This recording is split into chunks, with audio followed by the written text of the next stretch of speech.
బైబిల్లో మొట్టమొదటి కరువు అబ్రహాము కాలంలో కనాను దేశంలో సంభవించింది. ఈ సందర్భాన్ని ఆదికాండం 12వ అధ్యాయం 10వ వచనంలో చూడవచ్చు. అబ్రహామును దేవుడు కల్దీయుల దేశము నుండి తాను వాగ్దానం చేసిన కనాను దేశానికి నడిపించాడు. దేవుడు కనానులో అబ్రహాము విశ్వాసానికి ఒక పరీక్ష పెట్టాడు. కానీ విశ్వాస పరీక్షలో అబ్రహాము తేలిపోయాడు. సృష్టి ప్రారంభం నుండి ఎన్నడూ లేని కరువు కనానులో సంభవించింది. అది భారమైంది. ఎంత భారమంటే ఇక ఆ దేశములో నివసించలేనంతటి భారమైంది.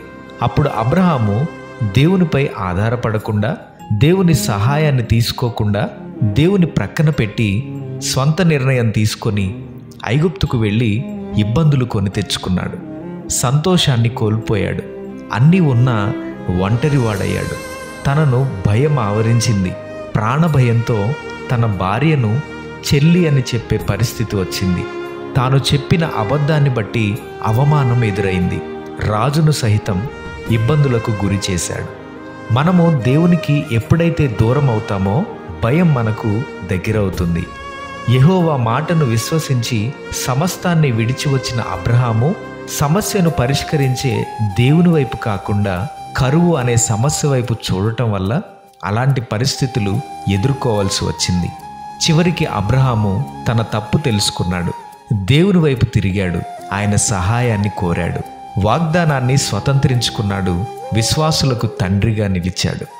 దేవుని చిత్తం కాకుండా మనము తీసుకునే సొంత నిర్ణయాలు మనకు భయాన్ని పుట్టిస్తాయి, ఇబ్బందులకు గురి చేస్తాయి, నష్టాన్ని కష్టాన్ని కలిగిస్తాయి, మన జీవితంలో సంతోషం సమాధానం లేకుండా చేస్తాయి.